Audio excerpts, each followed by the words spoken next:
What are you doing? Well, I hope I didn't alarm you, old chap. I'm just taking gun prints. This is the end. This time you've gone too far, Holmes. You can't turn this place into a shooting gallery. Gun prints. Have you ever seen a gun print? I've never even heard of a gun print.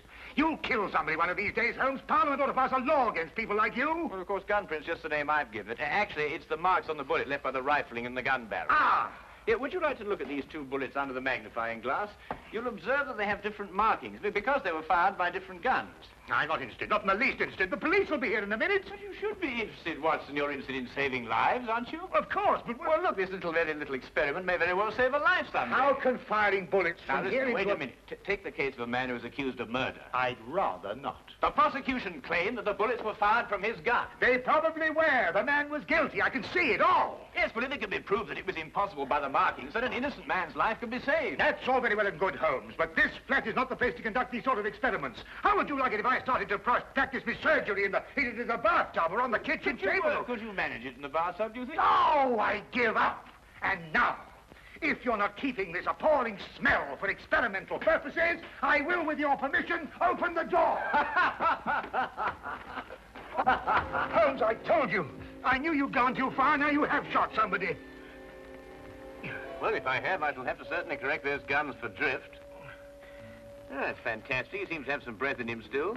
No fault of yours if he has. Now, help me with him before somebody sees him.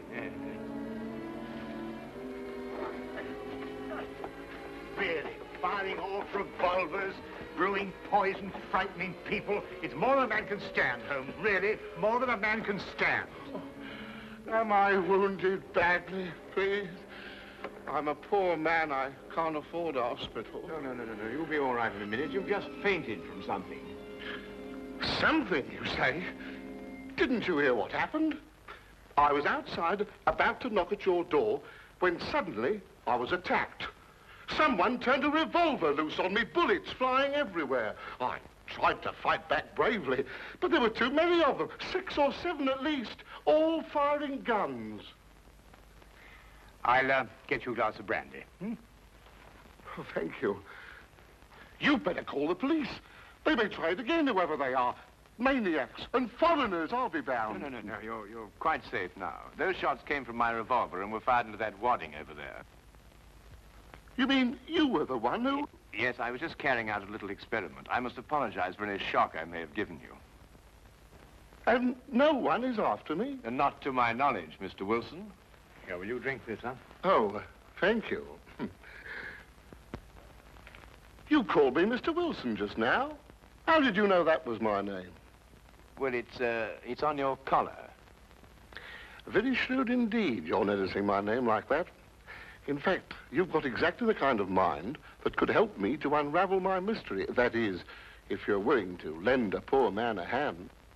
Oh, yes, I owe you at least that. What is the mystery? But perhaps you'll get a better idea of what it is if you read this first.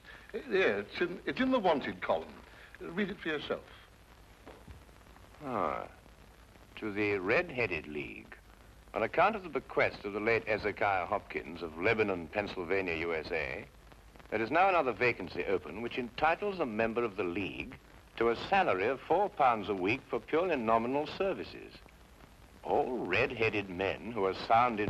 Apply in person on Monday at 11 o'clock to Duncan Ross at the offices of the League, 7 Pope's Court, Fleet Street. Apply in person on Monday at 11 o'clock to Duncan Ross at the offices of the League, 7 Pope's Court, Fleet Street. But what on earth does it mean, the Red-Headed League? It is a little off the beaten track, isn't it? I assure you, I felt the same way as you when I read it. A vacancy for what, I asked. I'm a dealer in second-hand merchandise, and I believe in giving value for value received. And it certainly struck me as odd that somebody was prepared to give £4 a week for nothing. But young Spaulding took a different view of it. Oh? Who is young Spaulding? Vincent Spaulding. He's my assistant, and I couldn't wish for a nicer young man. I see. Now, suppose you tell me the story as it happened, right from the beginning. From the beginning? Yes, of course.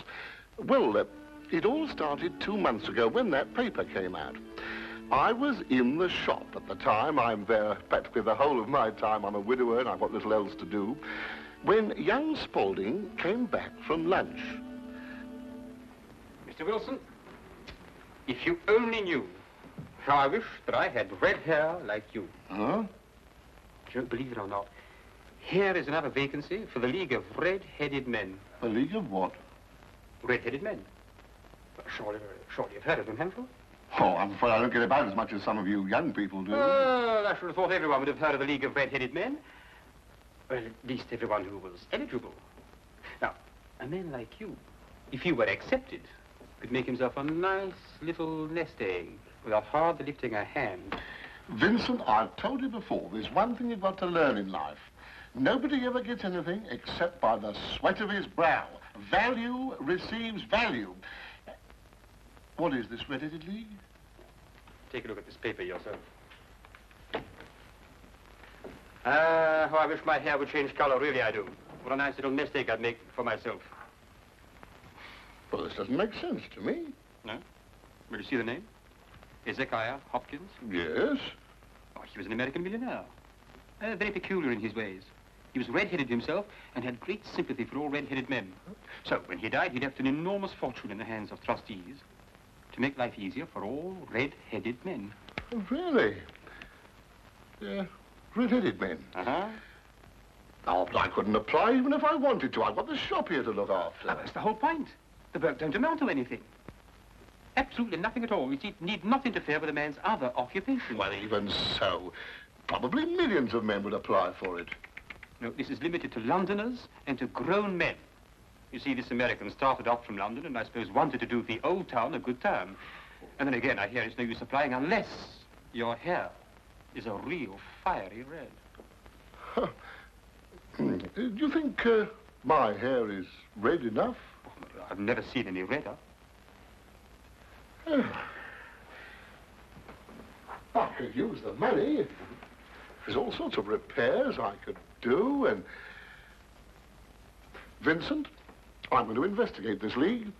Lock up the shop. You're coming with me. Yes, sir. You're right. It is fiery red, isn't it?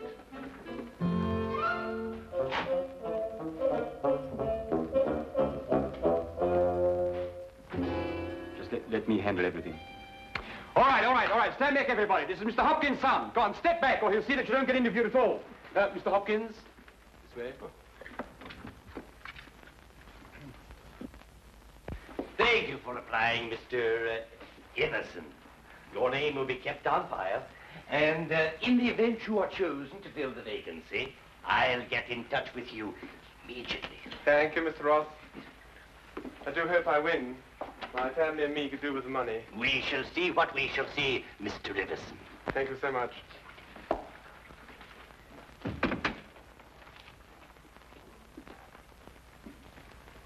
Are you the next applicant? Yes, this is Mr. J.B.S. Wilson. Your search is over. He's willing to fill the vacancy. Will you sit down, Mr. Wilson?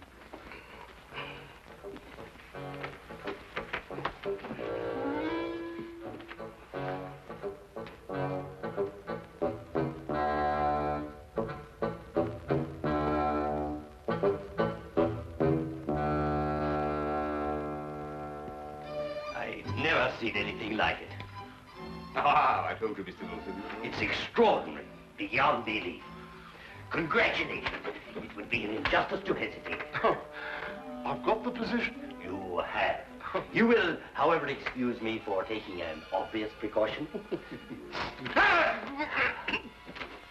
There are tears in your eyes. I perceive all is as it should be, but we have to be careful, for twice now we have been deceived by wigs, and once by paint. I'm sorry the vacancy has been filled, but thank you one and all for coming. Get on, John, no coming, no more. My name is Duncan Ross. I'm one of the trustees in charge of the fund left by your noble benefactor. When shall you be able to embark upon your new duties? Oh, well, almost any time, I suppose. Though I should mention that I have another business which will require some of my time. Oh, so long as you're free to be here between the hours of 10 to 2, there'll be no objections. Easy enough, Mr. Wilson. There's very little business during those hours, and what there is, well, I could take care of. Oh, thank you, Vincent. I appreciate that. And what is the work? Copying the encyclopedia. Oh, The Encyclopedia Britannica. You will provide your own pen, ink, and blotting paper, and copy it down word for word. Is that agreeable? well, yes. Our only demand is that you remain in the office, or at least in building, during working hours. If you leave, you forfeit your position forever. The will is very clear on that point. Well, it's only 4 hours a day. I shouldn't think of leaving. No excuse will avail, neither sickness nor business or anything else. Here you must stay or lose your billet. I quite understand. Then, goodbye, Mr. Wilson. And again, let me congratulate you. Oh, thank you, sir. Thank you. The Encyclopedia Britannica. Ah, you'll do a wonderful job of it, Mr. Wilson. I'm sure you will.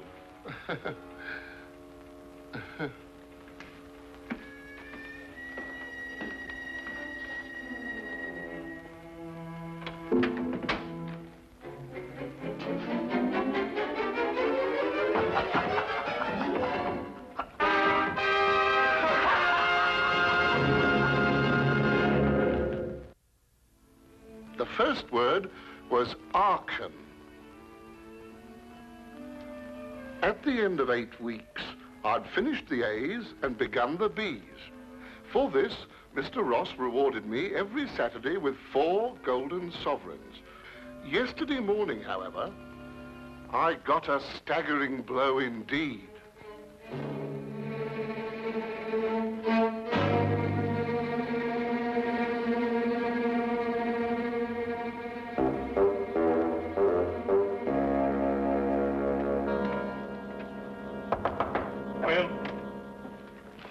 Mr. Milford? Yes, what can I do for you?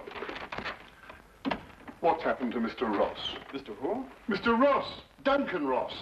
In office number 4. He's gone. What's happened to him? Just a moment, let me look him up in my files.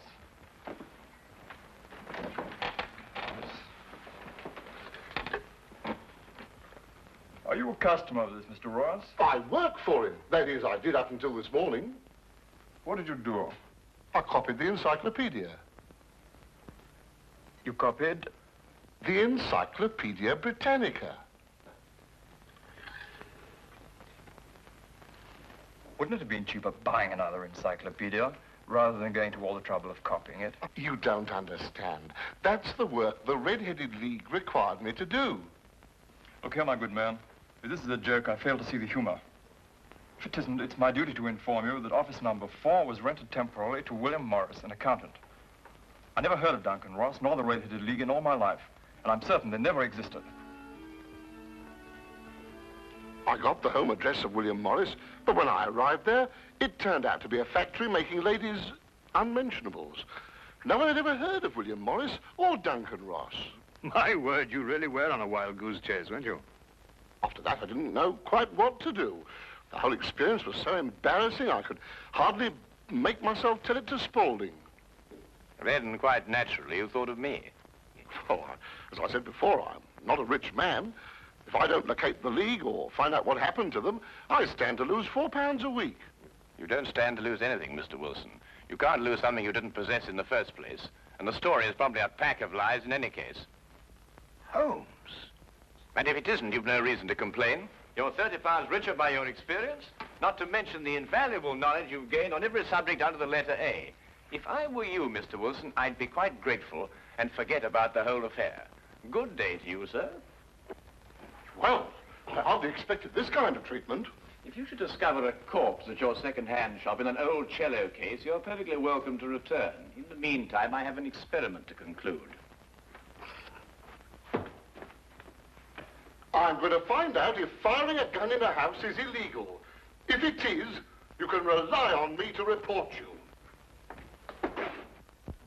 Holmes, what on earth persuaded you to behave like that?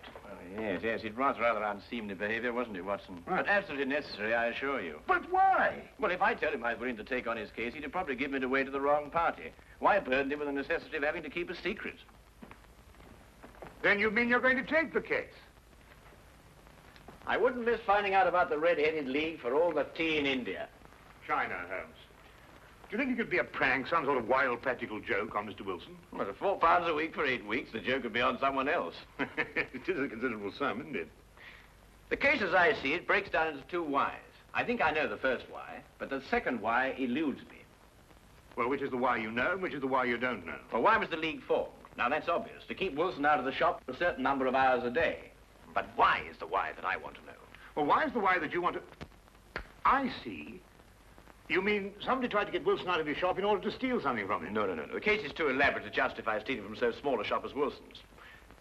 No, the reason is bigger than that. Bigger than any of us might imagine. Now, you're not going to start shooting again, Holmes. No, but I'm going to take this with us. Us? Yes, you're interested in the case, aren't you? I'm a doctor, Holmes. Well, all the better if someone should get hurt. This started out to be such a peaceful morning, and an old friend of mine was coming from India, and we were going to spend the day together. And now look what you've talked us into, the Red-Headed League. Yes, exciting, isn't it?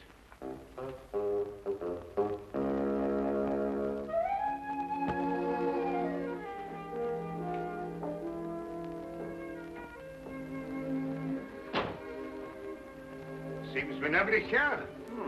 I wonder where he could be. I'll be right with you, gentlemen.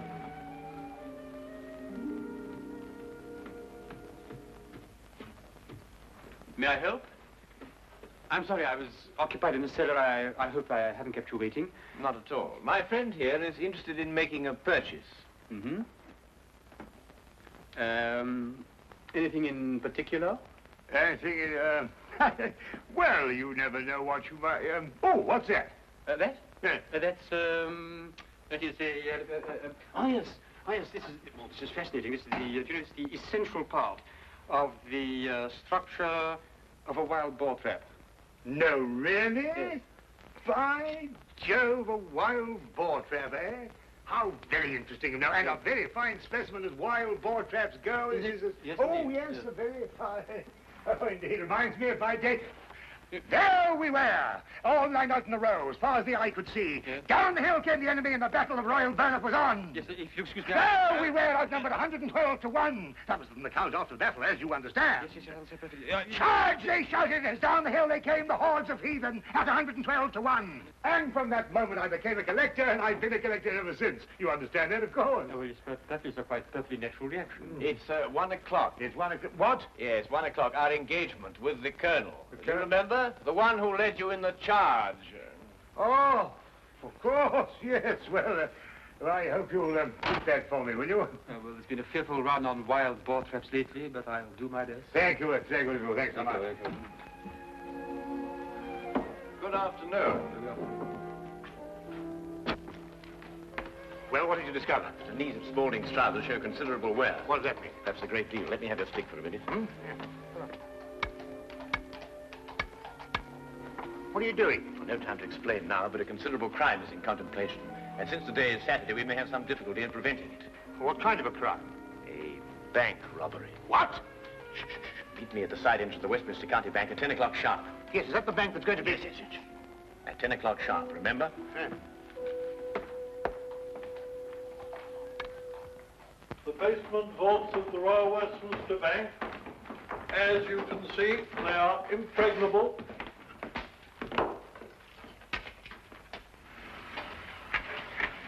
Why are you so sure that the bank's going to be robbed, Holmes? Because the knees of a man's trousers were badly worn.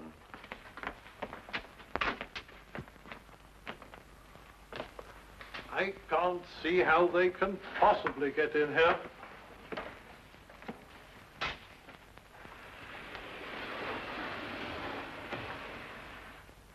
Is that the gold? Yes. We had occasion some months ago to strengthen our reserves, and so we borrowed 30,000 Napoleons from the Bank of France. Word must have leaked out, if Mr. Holmes' deductions are correct. Gentlemen, we must prepare ourselves. As soon as Mr. Wilson goes to sleep, they will make attempts to get in. Who are they?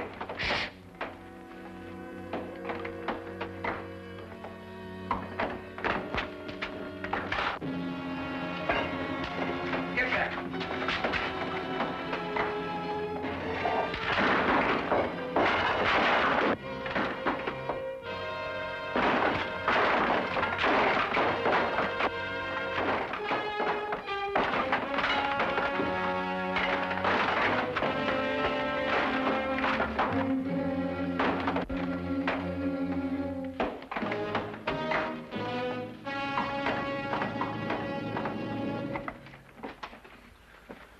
It's all right. Hey, jump!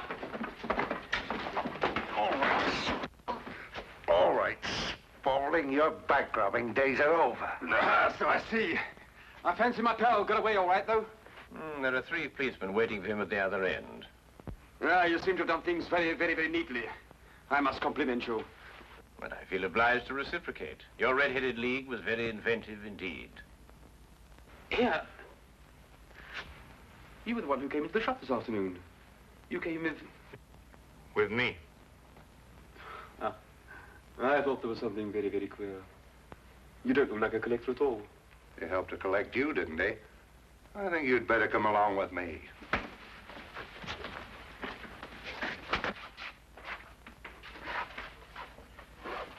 I don't know how the bank can repay you, Mr. Holmes. I've been more than amply repaid, Mr. Merriweather, by having one of the most unique experiences of my career. However, there is one thing you could do for me. Name it. Well, it's... Anything, Mr. Holmes? I'm a regular depositor at your bank, Mr. Merriweather, and I should be eternally grateful if you could do something about your pens. I've yet to find one of them that worked. Come along, Watson.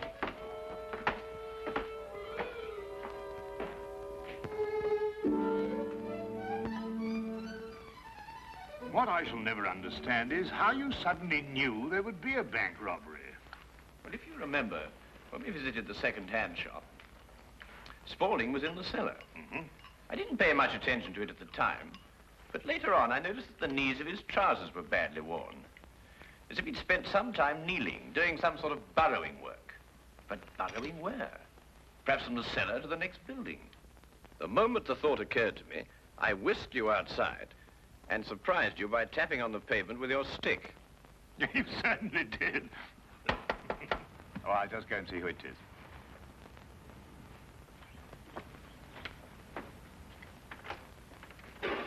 Hello, come on in, Inspector. How are you? Dr. Watson.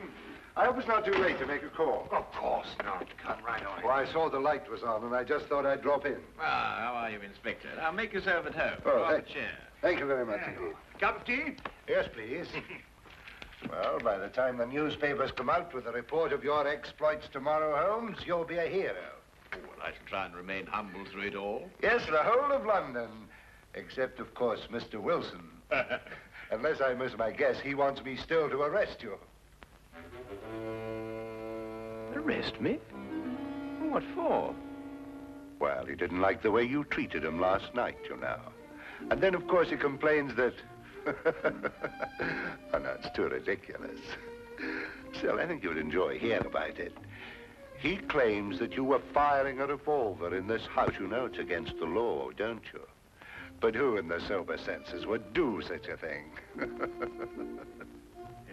Yes, it does sound very implausible, doesn't it? Yes, that's exactly what I told him. I mean, people just don't do things like that, do they? No.